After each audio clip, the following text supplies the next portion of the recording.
Perfect. Here we go. Being a simp is, right? Let me just summarize what it is. It's not about loving and investing in your partner, which is often the case. They seem to think that anybody who loves or... Did you catch that? Partner. First of all, the word partner.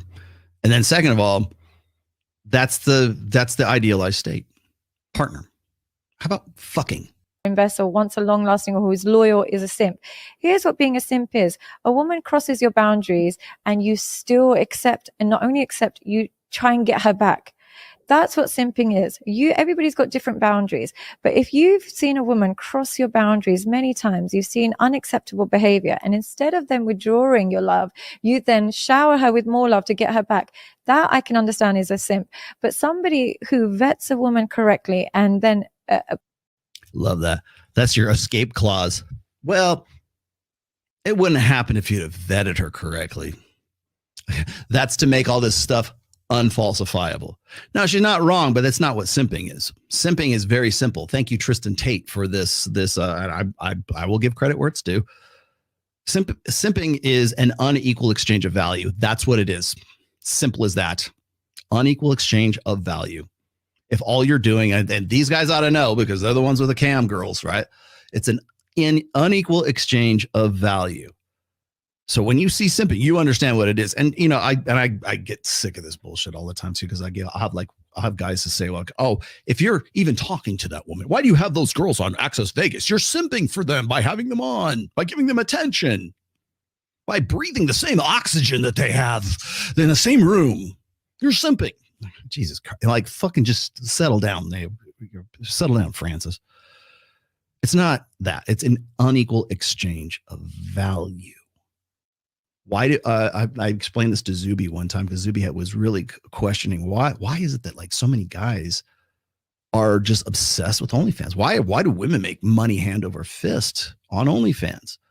They're all simping. Yeah, they are. It's an unequal exchange of value is what it is. But the reason why they're doing it is because they're looking for that human connection, not necessarily jerking off. They can beat off to Pornhub. That's not a problem. They want to believe that somebody on the opposite side of that screen actually gives two shits about them. And they don't, but they're getting the girlfriend experience. I don't say they have to be sexual. They do.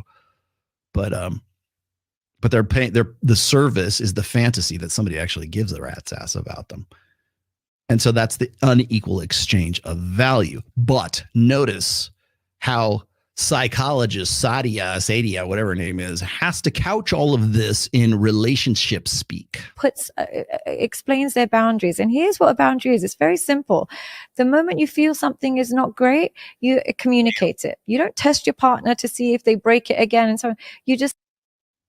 Okay, so she's not even talking about simping here. Now, this kind of like harkens back to my boundaries post or my boundaries. Yeah, I did do. I have a post on boundaries on my Substack, which you should probably go subscribe to right now and read some really good shit. But I talked about boundaries, and this is more of a boundaries thing than simping. Okay, well, you're simping because she goes past your boundaries, and you keep like trying to shower affection and adoration and value on her that doesn't really work. Yeah, in fact, it makes it worse. Thing you do when you are like boundaries are best demonstrated and not explicated. You have to demonstrate the punishment. The stove better be fucking hot when the kid puts his hand on it. Otherwise, doesn't matter. There has to be consequences. The best boundaries are the ones that you do, that your girlfriend or your business associates or whatever it is, whatever your personal boundaries happen to be, are best demonstrated than explicated. I don't like it when you don't call me after a night out. I just want to make sure you got home okay. That's insecurity. Doing that, because that right there would be possessiveness. If you're having that conversation in the first place, it's over. You're done. How come you didn't call me after you went out with your friends and over? Done. It's I don't like it. I think that outfit's a little bit too revealing on a night out. Can you just be a little bit more mindful? Imagine trying to explain that to Megyn Kelly. You say your boundaries. Now, if you don't say your boundaries and you allow a woman to completely disrespect them, even though you're feeling it, you know in your soul she's disrespecting your boundaries, but you're still begging her to be with you and she's doing unacceptable behavior and you're still begging her, then you fall into the category of a simp. No, you fall into the category of codependency. And as a psychologist, I would expect that's the vernacular you should be using. That can happen with women, men, anyone can do that. But strong boundaries But who does it happen with the most? create good neighbors. The moment we put our boundaries up, people then know how to behave around us, and we become simp free. We become Okay, good. Boundaries are great. Fact is, that's not boundaries. That's not, or excuse me, that's not simping. Simping is an unequal exchange of value, and a continued one at that. Boundaries need to have fucking teeth. She crosses a boundary. She wants to go out on her girls' night out to fucking Las Vegas. She wants to go have fun with her friends. Say, you know what? I'm totally fine with that. You want? Is that what you want to do? Yes, I do. Okay, good. Have fun. I want you to do what you want to do. I'm 100% behind you. I support you all the way. As soon as she walks out the door, you take all her shit, put it out on the sidewalk, change the locks on the doors, take her shit to her mom's. Don't come here. You crossed the boundary, and now you found out. Fuck around and find out. Well, you didn't tell me. We didn't have this conversation. How come we didn't have this rational heart-to-heart about how you felt? Because the moment I do that, the moment you lose respect for me and you call me insecure and possessive and everything else, and you tell your bitch girlfriends that you can't go because my man is insecure. It's not about that. It's about the fact that you want to go in the first place. You should know, you should intuit what my boundaries are. And when you don't, and you find out that they have teeth, you will have much more respect for me than if I'm going to go and say, here's an ultimatum. If you don't do this, I don't like it when you don't tell me these things.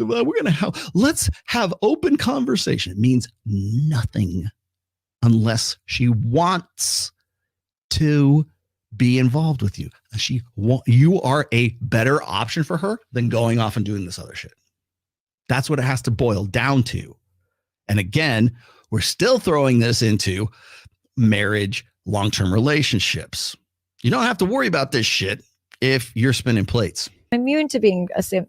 But if you have no boundaries, but you're learning the tricks of how to get women, I pay for a woman here, but you've got no boundaries and she's cheating on you and you're still paying for her, then you're not learning what actually is creating the circumstances for a healthy connection. I was half expecting you to say, learning to appreciate the trust nest.